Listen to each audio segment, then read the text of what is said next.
All right, so we just got out of the sentencing for Johnny Somali, and he was arrested on the spot and taken out back. He was handcuffed, and now he's currently being processed right here in Seoul, South Korea.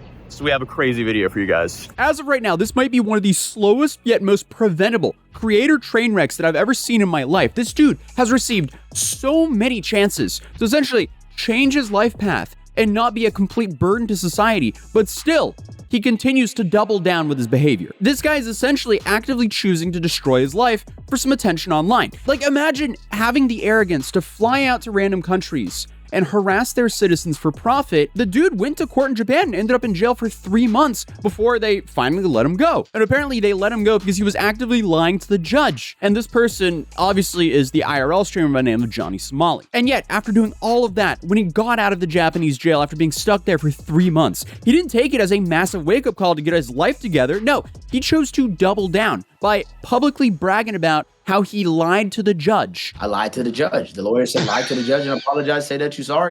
I don't give a Chinese. All I told these people, I said, hey, yo, I'll never make a YouTube video again. I'll never again. Dude. And essentially, he thought he was completely invincible, so he decided to go to Israel, of all places, right after he got out from Japan. And there, he repeated the exact same formula. He harassed a bunch of strangers on the street, and then, of course, got detained, and then he got scared by the police, and he ended up fleeing the country. Why did he flee the country? Well, he thought he was going to be stuck there like he was in Japan. But, again, he didn't take this as a wake-up call. No, he continued re-rolling. So, next up, he went to South Korea. And in South Korea, he was way worse than what he was in the other countries. He continued to harass the citizens, and he did things way out of line here. He bought a fish, he started shoving it in people's faces, he had this weird crash out at 7-Eleven for no reason whatsoever. The woman was telling him to please leave, and instead, he decided to do this. Right to never have kids. Your right to your father was right. Oh.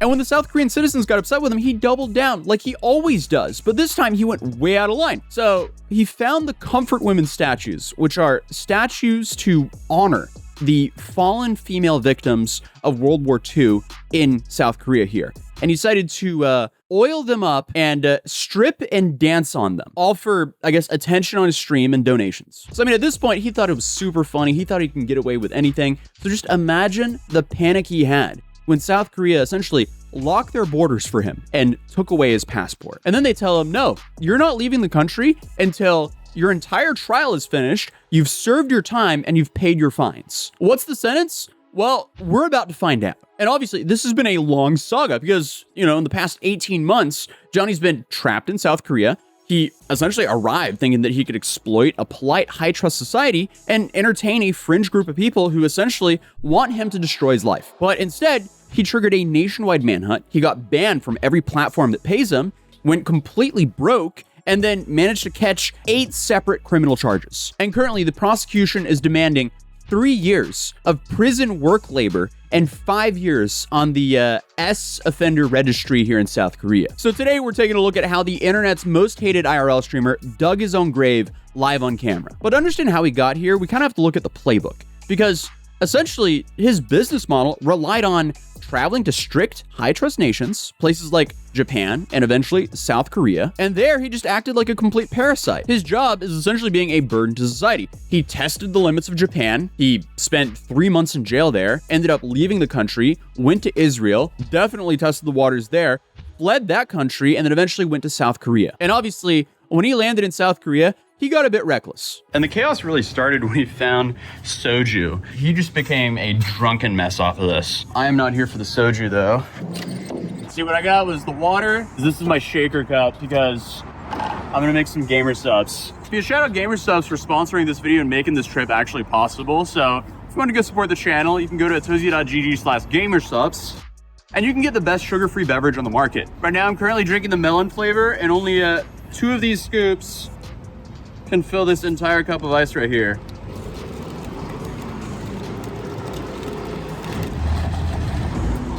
gamersubs.gg/Atozy for the best sugar-free beverage on the market. If you don't believe me, scroll to the bottom of the website and claim your free samples. But without further ado, let's continue the video. The dude treated the country like it was a GTA server for his own entertainment. And I guess he just thought it was all funny, edgy content, but rightfully so, the people of South Korea were appalled. So they then launched their own crowdsourced bounty program for him, and they called him the Golden Goblin, and they were essentially giving away 10 million won, or Korean won, which is roughly $6,000 to $7,000. Yes, I hate that's the exchange rate, but essentially he was labeled the Golden Goblin or Golden Goose because if you punched him, you got loot. And the crazy part of all this is so many of the people who actually found him ended up reaching out to me, and I even interviewed Jung Do, who was one of the guys who punched him in the face. But the first people who found him, they didn't want to be on camera, but they did tell me the story of how they found him, which I thought was pretty crazy. Because remember a few years ago, you had the whole situation with Andrew Tate getting arrested, and people were speculating that he got arrested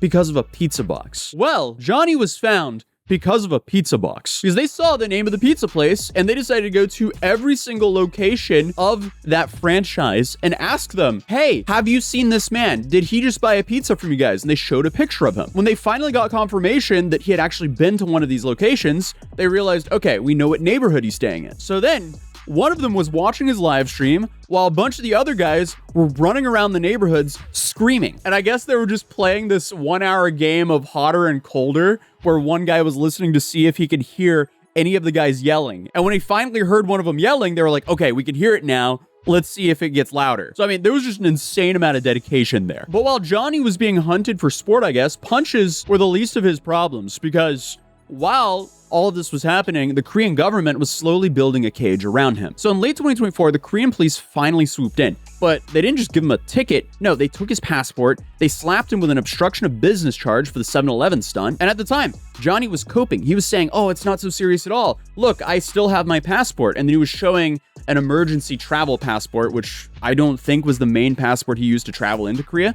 But even if he used that passport to get into Korea, it's not like he could just leave the country, which is why him and his Discord group were trying to plot and figure out how he could sneak out of South Korea. And that's where you had that one moment where they were like, hey, you should just take the train out of Jeju, which does not make sense considering Jeju is an island. Then I think another one of his plans was taking a raft and live streaming himself, taking a raft out of South Korea, which obviously wouldn't have ended well. Either he would have been picked up by Coast Guard or he would be at the mercy of the ocean. But regardless, either he would have to illegally enter North Korea or illegally enter China, which just doesn't sound like a good idea either. But honestly, this was just the start of his problems, because essentially he's proven to the world that he's a parasite, but a parasite needs a host.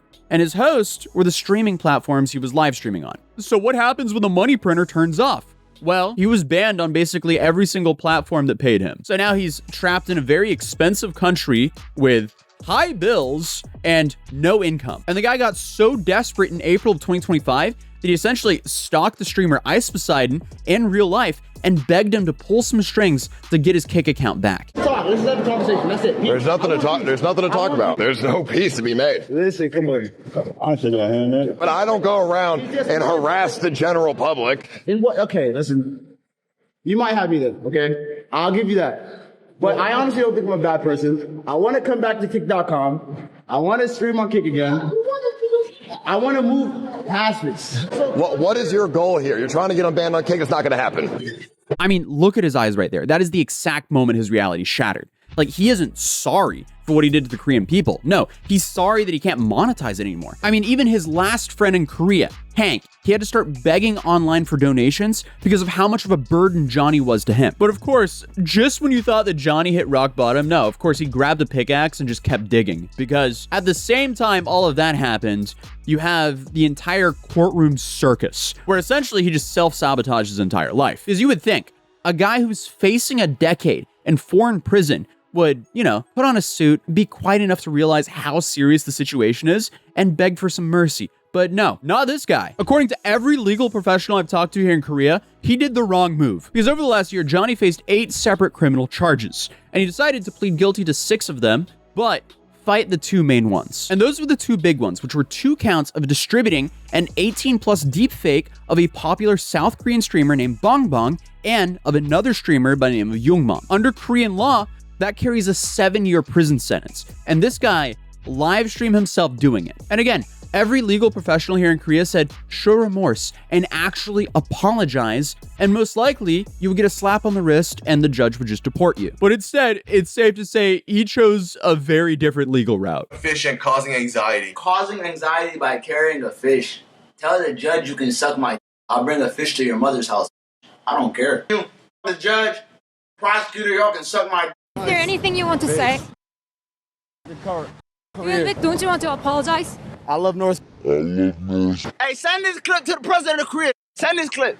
I'm talking to you, the president of Korea. You can suck my. I respect Kim Jong-un more than you, Lee Jae-myung, little.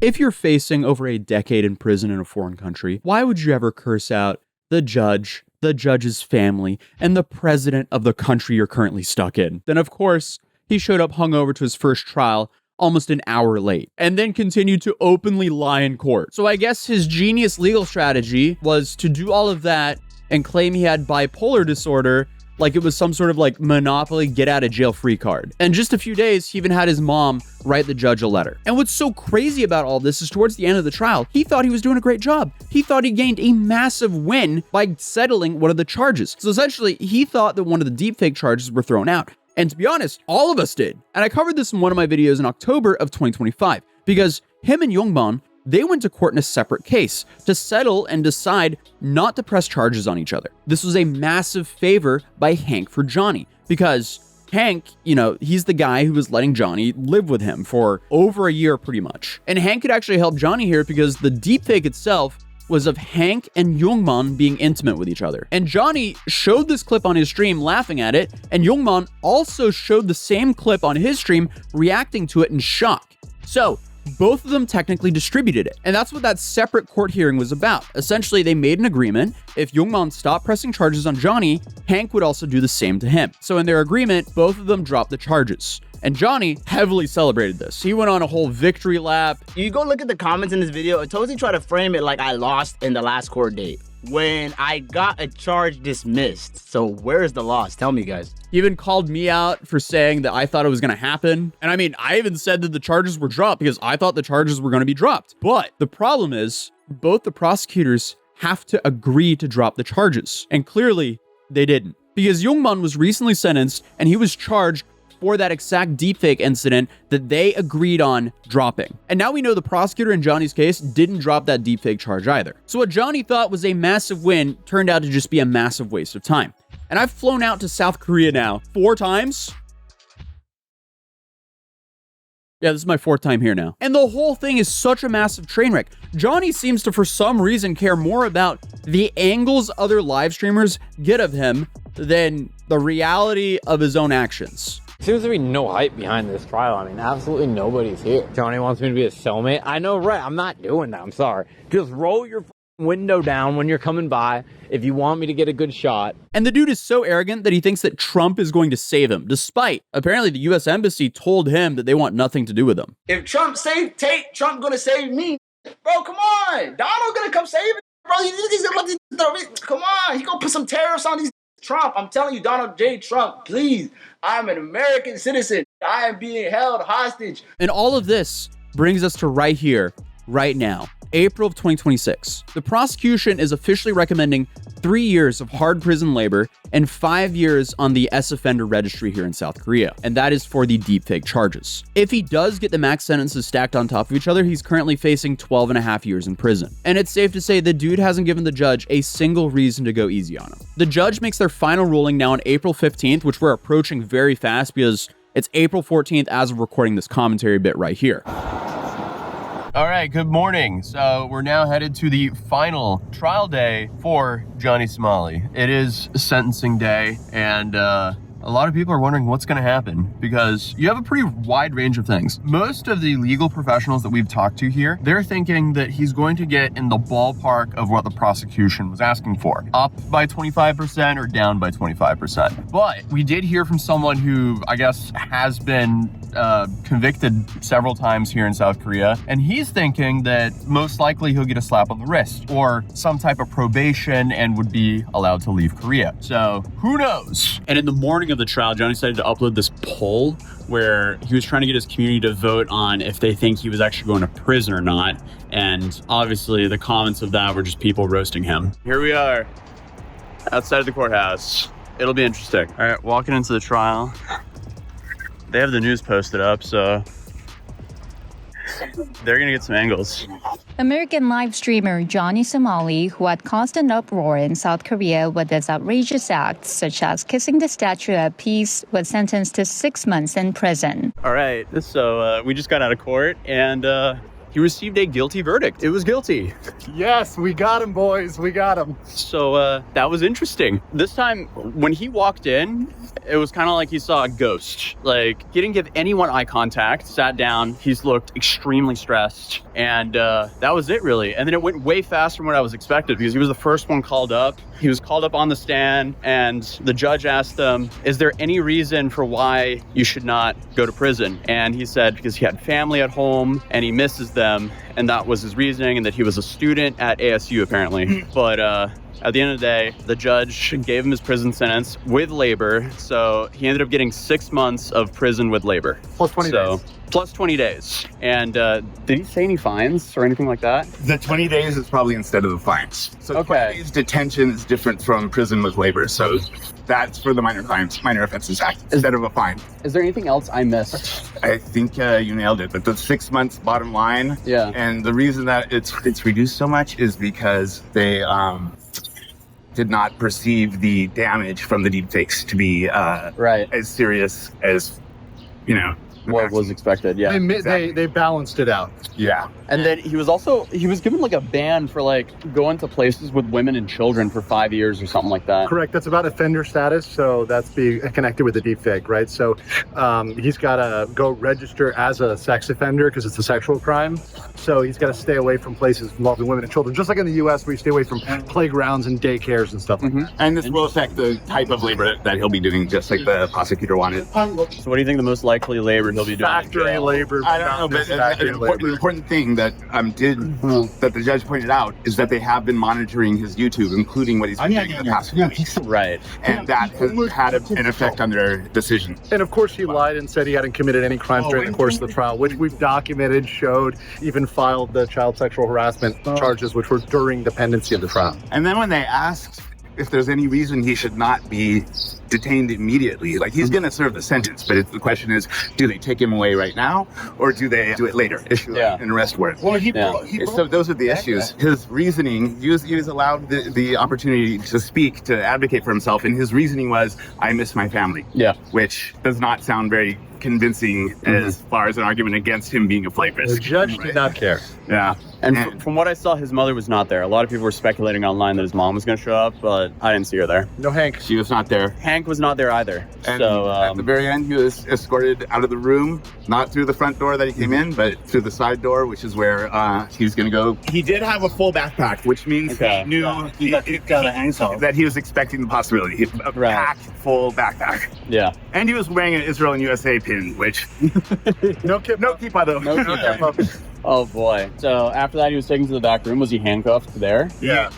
He was handcuffed in the back room, searched, and had all his stuff itemized, and they're going to bring him out right here. But also, regardless of what happens, you also have an appeal process here in Korea. So let's say if Johnny gets a slap on the wrist, the prosecutor has 7 days to appeal. And apparently they can appeal 2 to 3 times here. So let's say they give him a slap on the wrist. He can't leave for another 7 days. If the prosecutor decides to appeal this, he has to go through trial again. And apparently that can repeat a few times. Or if they throw the book at Johnny, Johnny also has the right to appeal as well. So it's been a few hours since we got out of the trial. So we went to a study room and we've been working on the video right now. But Gabe found some interesting information about the appeal process, because if you guys did watch my live stream right after the trial, my Wi-Fi dropped about 9.5 minutes in. So the last 3 or 4 minutes of the stream was never there. So that was very unfortunate, but now I'm going to update you guys about what we said before the internet dropped. So essentially, you found out more information on how the appeal process worked. Right. So let's say if Johnny, he got a 6-month sentence, but if he appeals or if the prosecutor appeals and the new trial takes longer than 6 months, what happens then? So if the prosecutor appeals, which the prosecutor can appeal if they're not satisfied with the sentencing, they will continue the trial. And if it goes beyond 6 months, he stays in prison as if he's in detention during trial. Wow. So say it goes on for 9 months, he stays in the prison for those extra 3 months. And then say at the end of that process, they tack on an extra 6 months, then they will subtract that from the time served,